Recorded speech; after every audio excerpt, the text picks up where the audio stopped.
ప్రియులారా, ప్రభు అయిన యేసుక్రీస్తు నామంలో మీ అందరికి కూడా వందనాలు తెలియజేస్తున్నాను. ఈరోజు వాక్య ధ్యానాంశం ఏంటంటే భూమిలో దాచబడిన ధనము అనే అంశం మీద కొన్ని నిమిషాలు దేవుని వాక్యం మనం ధ్యానం చేద్దాం. సహోదరులారా, దేవుని వాక్యం చూద్దాం. మత్తయి సువార్త 11వ అధ్యాయం 44వ వచనంలో యేసు ప్రభువారు చాలా ఉపమానాలు చెప్పాడు. వాటిలో ఒక ఉపమానం ఏంటంటే మనం చూస్తున్నప్పుడు ఈ యొక్క వాక్య ధ్యానాంశం దాంట్లో మనకి కనిపిస్తుంది. ఏమంటున్నాడంటే, పరలోక రాజ్యము పొలములో దాచబడిన ధనమును పోలి ఉన్నది. ఒక మనుష్యుడు దాన్ని కనుగొని దాని దాచిపెట్టి అది దొరికిన సంతోషముతో వెళ్ళి తనకు కలిగిన దంతయు అమ్మి ఆ పొలమును కొనును అని అన్నాడు. ఇక్కడ ఒక వ్యాపారస్తుడు పొలాలు కొంటున్నాడు. కొంటున్నప్పుడు ఒక రహస్యం అతనికి తెలిసింది. ఏమిటంటే, కొనబోయే పొలంలో ధనము దాచబడి ఉన్నది. ఆ సంగతి అమ్మే వ్యక్తికి తెలియదు. అంటే వ్యాపారం ఎలా ఉందంటే రహస్యం మీద వ్యాపారం నడుస్తుంది. అమ్మటం కొనటం వ్యాపారం. ఇతను అమ్మే యొక్క ఆ సహోదరుడి యొక్క పొలాన్ని చూశాడు. ఆ పొలంలో ధనము దాచబడి ఉన్నది. ఆ పొలం కలిగినటువంటి వ్యక్తి ఎన్నోసార్లు పొలం దగ్గరికి వస్తున్నాడు, చూస్తున్నాడు, వెళ్తున్నాడే కానీ పొలములో దాచబడి ఉన్న ధనాన్ని కనుగొనలేకపోయాడు. ఎప్పుడో ఒకసారి వచ్చి ఆ పొలాన్ని కొనాలనే ఉద్దేశంతో వేరే వ్యక్తి వచ్చి ఆ పొలాన్ని చూశాడు. ఆ పొలము మధ్యలో దాచబడిన ధనం ఉందంట. అది ఎవరు గమనించాడు అంటే కొనబోయే వ్యక్తి గమనించాడు. ఎవరు గమనించలేదంటే అమ్మే వ్యక్తి గమనించలేదు. ఒకవేళ గమనిస్తే ఆ పొలాన్ని అమ్మి ఉండేవాడు కాదు. కనుక ఈ కొనేటువంటి ఈ వ్యాపారస్తుడు ముందు పొలాన్ని జాగ్రత్తగా చూశాడు. పొలములో ధనం దాచబడి ఉన్నదని సంతోషంతో ఇంటికి వెళ్ళి ఆ రహస్యాన్ని తనే దాచిపెట్టుకొని ఇంటికి వెళ్ళి తనకున్నదంతా అమ్మేసి ఆ వచ్చిన మొత్తంతో ఆ పొలాన్ని కొన్నాడు. సహోదరులారా, ఇది యేసు ప్రభువు చెప్పినటువంటి ఉపమానం. ఈ 13వ అధ్యాయంలో చాలా ఉపమానాలు ఉన్నాయి. వాటిల్లో ఇది ఒక ఉపమానం. పరలోకం మరుగై ఉన్న సత్యం. మీరు చూడండి, గమనిస్తే వ్యాపారం చేసేటప్పుడు అంతా కూడా రహస్యంగా జరుగుతుంది. అమ్మేవాళ్ళు రహస్యంగా అమ్ముతారు, కొనేవాళ్ళు కూడా రహస్యంగా కొంటారు. ఆ సత్యాన్ని రివీల్ చేయరు, తెలియపరచరు. ఒకవేళ నీ పొలంలో ధనం ఉన్నదని కొనే వ్యక్తి చెప్తే అమ్మే వ్యక్తి అమ్మి ఉండేవాడు కాదు. కనుక రహస్యంగా దాచిపెట్టి జాగ్రత్తగా దాచిపెట్టాడు. ఆ సత్యాన్ని తన హృదయంలో దాచిపెట్టుకొని వెళ్ళి తనకున్నదంతయు కూడా అమ్మేసి వచ్చి ఆ పొలాన్ని కొన్నాడు. సహోదరులారా, దేవుని వాక్యం మనం చాలా జాగ్రత్తగా పరిశీలన చేస్తే ఉపమానంతో ఉన్నది ప్రతిదీ కూడా. ప్రభు ఉపమానం లేకుండా ఏ ప్రసంగం చేయలేదు.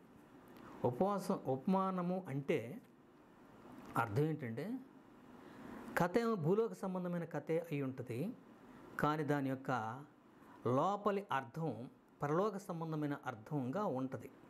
అది ఉపమానం యొక్క నిర్వచనం.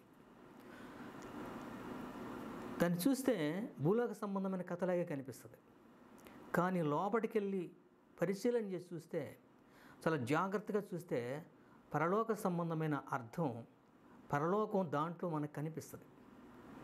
ఇక్కడ యేసు ప్రభు వారు భూమి కొనేటువంటి ఒక వ్యాపారస్తుడు. భూములు కొంటున్నాడు,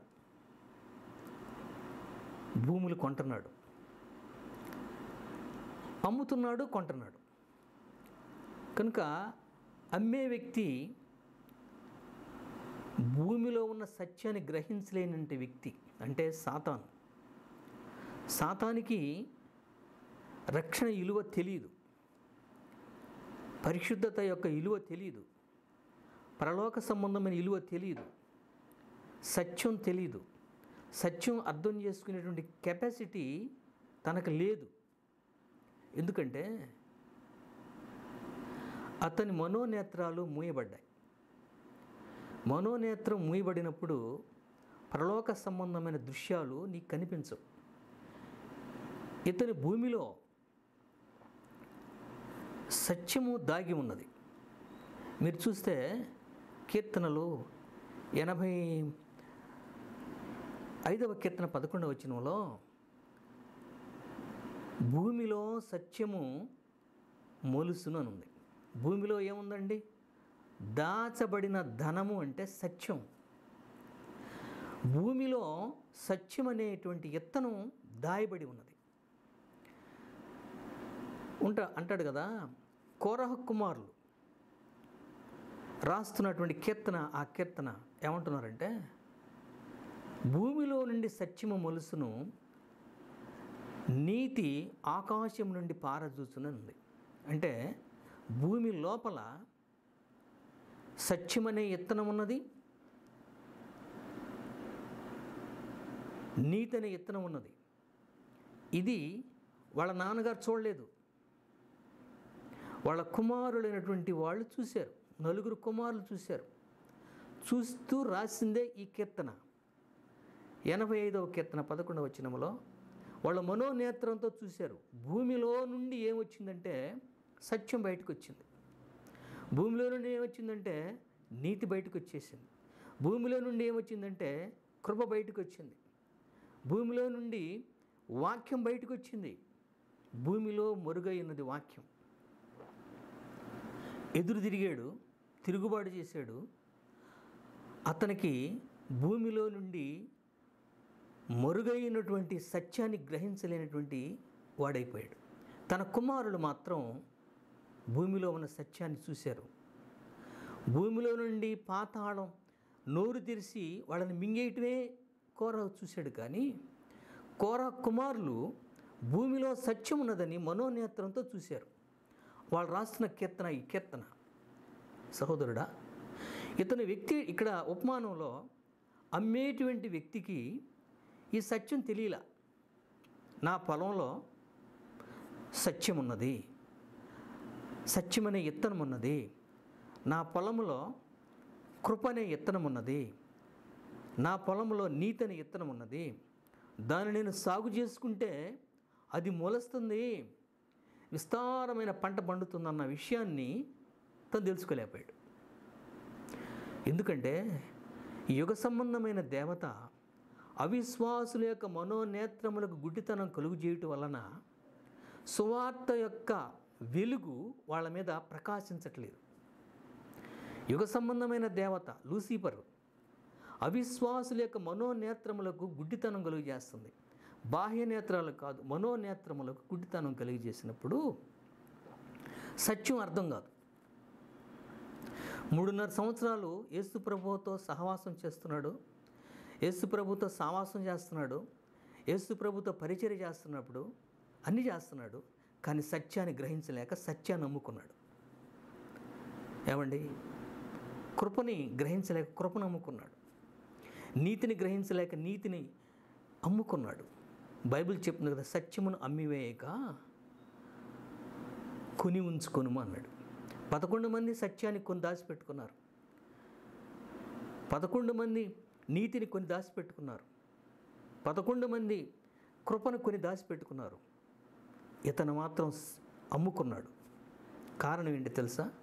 యుగ సంబంధమైన దేవత తన యొక్క మనోనేత్రంలో గుడ్డితనం కలుగు చేయటం వలన సత్యస్వరూపైన యేసు ప్రభువారు యొక్క స్వరూపాన్ని తెలుసుకోలేకపోయాడు. కనుక సహోదరుడా, నువ్వు పరలోక సంబంధమైన సత్యాలు తెలుసుకోవాలంటే నీ మనోనేత్రం వెలిగించబడాలి. మనోనేత్రం వెలిగించబడినప్పుడు నీకు ఈ సత్యం తెలుస్తుంది. కనుక సాతాను నీ మనోనేత్రానికి గుడ్డితనం కలిగేస్తాడు. జాగ్రత్తగా ఉండాలి. ఈ మనోనేత్రాన్ని గుడ్డితనం కలుగు చేయకుండా ఉండాలి అని నువ్వు ప్రార్థన చేయాలి. యేసు ప్రభువారు తన యొక్క పరిచర్య ప్రారంభిస్తున్నప్పుడు ఒక వ్యక్తికి పక్షవాతం వచ్చింది. ఆ వ్యక్తిని 4 మనుషులు తీసుకొని వచ్చి యేసు ప్రభువారు ఉన్నటువంటి ఆ ఇంటి మధ్యలో ఒక రంధ్రం చేసి, ఇంటి కప్పు మీద ఒక రంధ్రం చేసి ఆ వ్యక్తిని యేసు ప్రభువారు ముందు దించారు.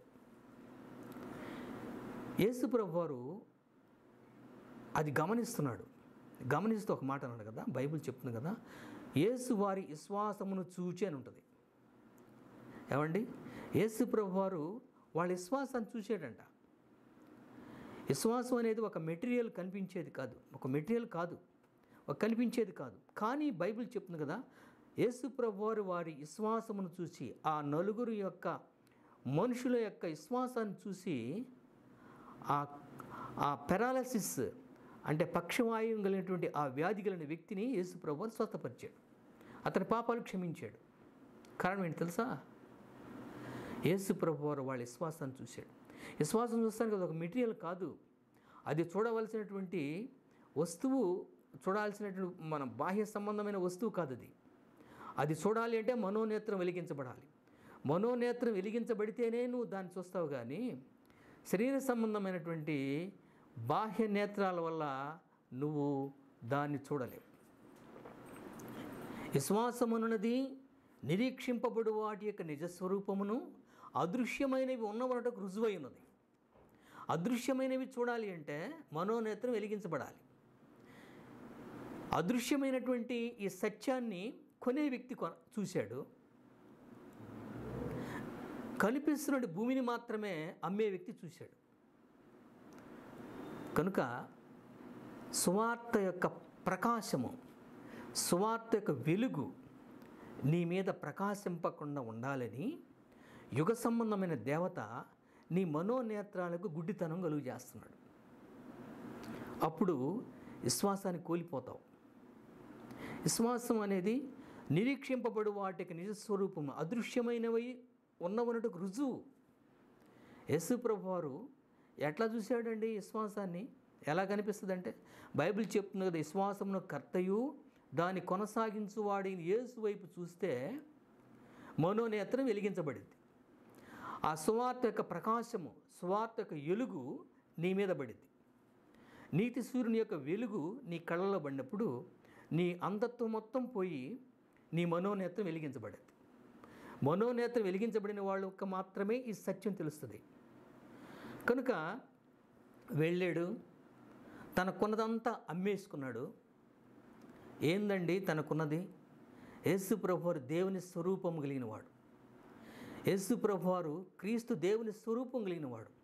దేవుడు తన దైవత్వాన్ని పక్కన పెట్టి దైవత్వాన్ని తండ్రికి అమ్మి మానవత్వాన్ని కొనుక్కున్నాడు. మానవ శరీరాన్ని ధరించాడు. మానవ శరీరాన్ని అమర్చుకున్నాడు. మహిమ శరీరాన్ని పక్కన పెట్టాడు. మహిమ శరీరాన్ని తండ్రికి అమ్మాడు. తను వ్యాపారస్తుడే. తను అమ్మటం వ్యాపారం, అంటే అమ్మటం కొనటం వ్యాపారం. ఈ వ్యాపారస్తుడు ఏం చేశాడంటే భూమిని చూశాడు. భూమి లోపల సత్యం ఉన్నదని తెలుసుకున్నాడు. వెళ్ళాడు. తనకున్న దైవత్వం మొత్తం కూడా ప్రభువైన యేసుక్రీస్తు వారు తన దైవత్వాన్ని మొత్తం కూడా తండ్రికి అమ్మాడు. తండ్రి దగ్గర నుంచి మానవత్వాన్ని కొనుక్కున్నాడు. మానవ శరీరాన్ని ధరించుకున్నాడు, అమర్చుకున్నాడు. తనకున్నదంతా కూడా యేసు ప్రభు వారికున్న ఘనత గొప్పది పరలోకంలో. ఆయన కీర్తి చాలా గొప్పది. యేసు ప్రభు వారు నడుస్తుంటే దేవదూతలందరూ కూడా సాష్టాంగ నమస్కారం చేస్తారు. 24 పెద్దలు యేసు ప్రభు వారిని కొనియాడతారు.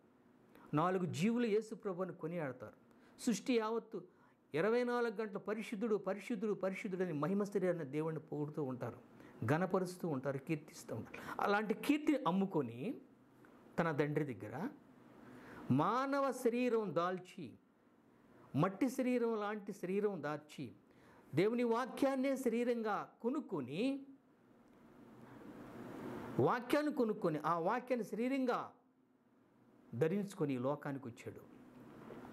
ఈ లోకానికి వచ్చి తనకున్నదంతయు అమ్మి రాసింది బైబిల్లో. తనకేమున్నదంటే గొప్ప మహిమ ఉన్నది, గొప్ప కీర్తి ఉన్నది, గొప్ప ఘనత ఉన్నది, గొప్ప ఆధిక్యత ఉన్నది యేసు ప్రభు వారికి. అవన్నీ కూడా పక్కన పెట్టేసి అమ్మేశాడు తండ్రికి. తన తండ్రి దగ్గర నుంచి నిజమైన మానవుడికి ఉండవలసిన లక్షణాలన్నీ కూడా కొనుక్కున్నాడు. మానవ శరీరము దాల్చి ఈ లోకానికి వచ్చేసాడు. ఆ వాక్యము శరీరధారి అయి కృపాసత్య సంపూర్ణుడిగా మన మధ్య నివసించను. రక్తమాంసములు కలిగిన శరీరాన్ని ధరించి, రక్తమాంసములు కలిగిన శరీరాన్ని కొనుక్కొని ఆ శరీరాన్ని అమర్చుకొని ఈ లోకానికి వచ్చాడు. మళ్ళీ ఏం చేశాడంటే తనదంతా కూడా అమ్మేసి, రక్తమాంసములు కలిగిన శరీరాన్ని అమ్మేసి రక్తంతో భూమిని కొన్నాడు. అందుకే ఆ భూమికి ఒక పేరు అఖిల్దామా అన్నారు. రక్తభూమి, రక్తంతో కొన్నది భూమి. భూమి అంటే మీరు చదివితే ఆ మత్తయి సువార్తలోనే 13వ అధ్యాయంలోనే భూమి అంటే యేసు ప్రభు వారు వివరం ఇస్తాడు, లోకము అని. భూమి అంటే లోకం. లోకాన్ని మొత్తాన్ని కూడా తన రక్తంతో కొన్నాడు. తనకున్నదంతా కూడా కొన్నాడు, రక్తంతో కొన్నాడు. కారణం ఏంటి తెలుసా? ఆ భూమిలో సత్యమనే ఇత్తనం ఉన్నది, ఆ భూమిలో నీతి అనే ఇత్తనం ఉన్నది, ఆ భూమిలో కృప అనే ఇత్తనం ఉన్నది. దాని కొరకు కొన్నాడు, కొనుక్కున్నాడు, మొత్తం కూడా అమ్మేశాడు. యోహాను యేసు ప్రభు యొక్క ప్రియమైన శిష్యుడు. యేసు ప్రభు వారు మహిమపరచబడిన తర్వాత ప్రకటన గ్రంథం రాస్తున్నప్పుడు, మహిమలోకి వెళ్ళినప్పుడు దేవుని యొక్క ఆత్మ వచ్చి ప్రకటన గ్రంథం రాయమని ప్రభు ప్రేరేపించినప్పుడు ఆయన చూస్తున్నాడు. ఆయన యొక్క మహిమ ఎంత గొప్పదంటే, ఆయన యొక్క కృప ఎంత గొప్పదంటే, ఆయన యొక్క ధన్యత ఎంత గొప్పదంటే, ఆయన రక్తంతో అందరినీ కొన్నాడు. తన రక్తంతో కొన్నాడు. తన రక్తమునిచ్చి 24 పెద్దలు, 4 జీవులు, కోటాను కోట్లు జీవులు ఏమంటున్నారంటే, నీ రక్తమునిచ్చి భూమిని కొన్నావయా. భూమిని యేసు ప్రభు తన సొంత రక్తంతో కొన్నాడు. ఆ రక్తంతో కొని ఆ భూమిలో ఉన్న సత్యాన్ని బయటికి లాగాడు. ఆ భూమిలో ఉన్న నీతి అనేని బయటికి లాగాడు. ఆ భూమిలో ఉన్న కృపను బయటికి లాగాడు. నీటి వాసన తగలంగానే, జీవజల నీటి వాసన తగలగానే, జీవజల వాసన తగలంగానే ఆ భూమిలో ఉన్నటువంటి ఆ ఇత్తనం, 3 ఇత్తనాలు, సత్యమనే ఇత్తనం, నీతి అనే ఇత్తనం, కృప అనే ఇత్తనం మొలకెత్తిని. ఇప్పుడు తెలుసుకున్నాడు, అయ్యయ్యో నేను సత్యాన్ని నమ్ముకున్నానే, కృపను నమ్ముకున్నానే, నీతి నమ్ముకున్నానని బాధపడుతున్నాడు. అమ్ముకోకూడదు, సత్యమును అమ్మివేయక కొని ఉంచుకోమని వాక్యం చెప్తుంటే అమ్ముకున్నాడు. లూసిఫర్కి తెలియదు. లూసిఫర్ యొక్క మనోనేత్రాలు మూసివేయబడ్డాయి, గుడ్డివాడైపోయాడు. యేసు ప్రభువారు మనోనేత్రముతో చూసినవాడు, విశ్వాసముతో చూసినవాడు. నీ హృదయంలో ఉన్నది ఏమిటో యేసు ప్రభువారికి తెలుసు. నువ్వు రహస్యంగా చేసే పాపాలని యేసు ప్రభువారికి బాగా తెలుసు. ఆయన మనోనేత్రముతో చూడగలిగినవాడు, మనోనేత్రము వెలిగించబడినవాడు.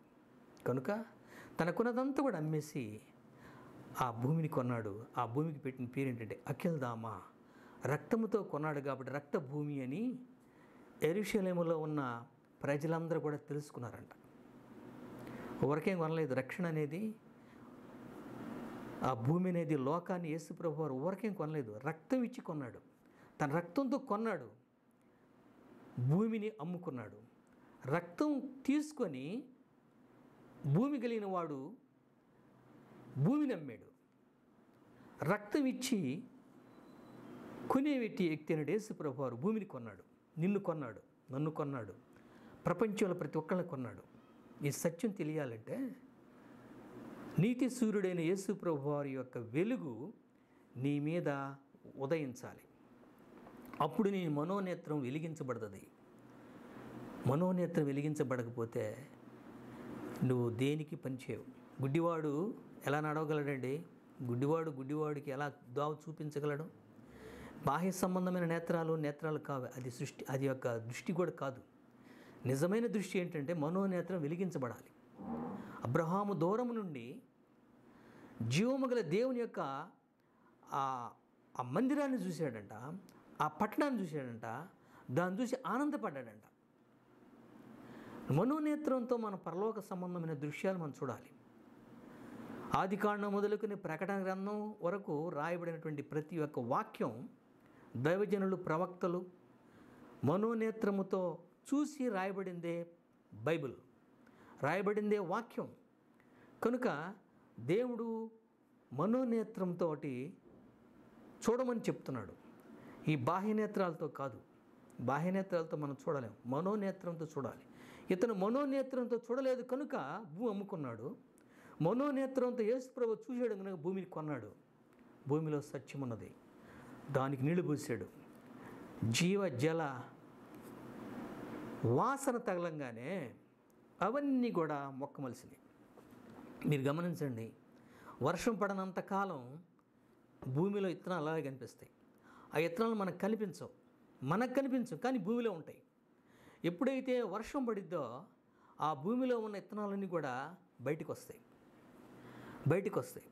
ఆ ఇత్తనం చనిపోయి ఆ ఇత్తనం జీవం బయటకు వస్తుంది.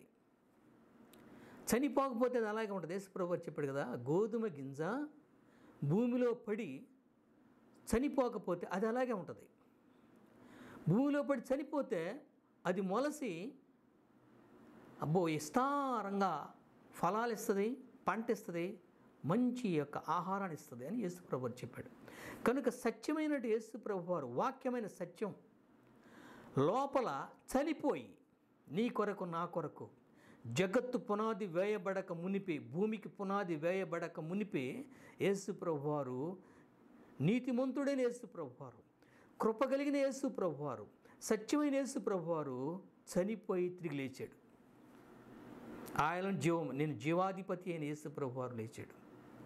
కనుక ఇత్తనం భూమిలో పడాలి, చనిపోవాలి. అలాగే భూమిలో ఉన్న ఇత్తనాలు మనకు కనిపించవు. ఎప్పుడు కనిపిస్తాయి అంటే వర్షం పడ్డప్పుడు విస్తారమైనటువంటి మొక్కలు మొలుస్తాయి. దాని అర్థం ఏంటంటే మొక్క మొలవనప్పుడు దాంట్లో ఇత్తనం ఉందని మనం తెలుసుకోవాలి. ఎప్పుడైతే వర్షం పడిందో ఆ ఇత్తనాలే చనిపోయి దాంట్లో జీవం బయటకు వచ్చినప్పుడు ఆ జీవమే మనకు మొక్కలుగా కనిపిస్తుంది. అలాగే జీవజల నీటి వాసన తగలంగానే, జీవజలానికి వాసన ఉన్నది. ఆ వాసన గ్రహించే కెపాసిటీ ఇత్తనానికి ఉన్నది. ఎప్పుడైతే ఆ వాసన గ్రహించి ఆ నీటిని స్వీకరించిందో ఆ సత్యం చనిపోయి దాంట్లో నుంచి మొక్క బయటకు వచ్చేసింది. నీతి అనేది ఇత్తనం చనిపోయి మొక్క బయటకు వచ్చేసింది. సహోదరుడా, ఈ సత్యం తర్వాత తెలుసుకున్నాడు ఉపయోగం ఏంటండి? సత్యం తెలుసుకోకుండా టైం అయిపోయిన తర్వాత తెలుసుకుంటే ఉపయోగం ఏంటండి? రక్షణ తెలుసుకోకుండా టైం అయిపోయిన తర్వాత ఉపయోగం ఏంటండి? నరకానికి పోయిన తర్వాత ఉపయోగం ఏంటండి?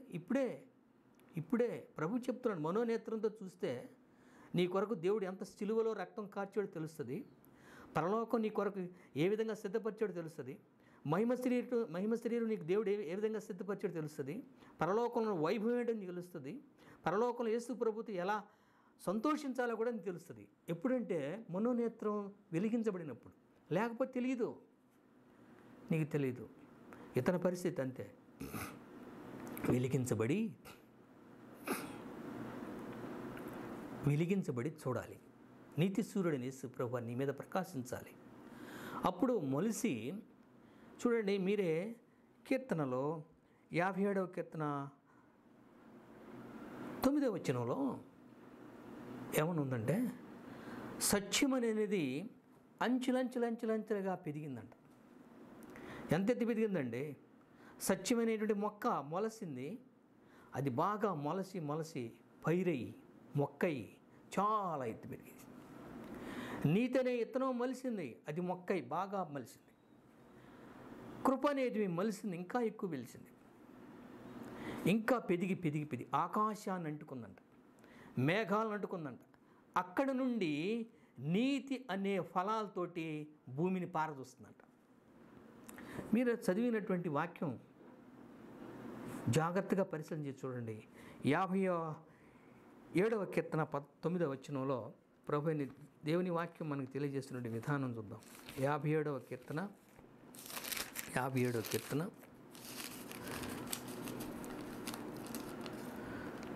నీ కృప ఆకాశము కంటే ఎత్తైనది, నీ సత్యము మేఘమండలం వరకు వ్యాపించి ఉన్నది. ఏమండి, దేవుని కృప అనేటి విత్తనం పిదిగింది. ఎంత లెక్క వెళ్ళిందంటే మౌనైంది, ఆకాశం అంత ఎత్తిరిగిపోయింది, మేఘమండలం అంత ఎత్తైపోయింది. ఆ భూమి చుట్టూ ఈ 3 చెట్లే కనిపిస్తున్నాయి. సత్యమనే ఈ చెట్టు, నీతనే చెట్టు, కృపనే చెట్టు, వెలుగనే చెట్టు. 4వ విత్తనం కూడా ఉన్నది. అదేంటంటే వెలుగు. 4 చెట్లు 4 దిక్కులు రాసి నాటాడు. భూమికి 4 దిక్కులు నాటాడు.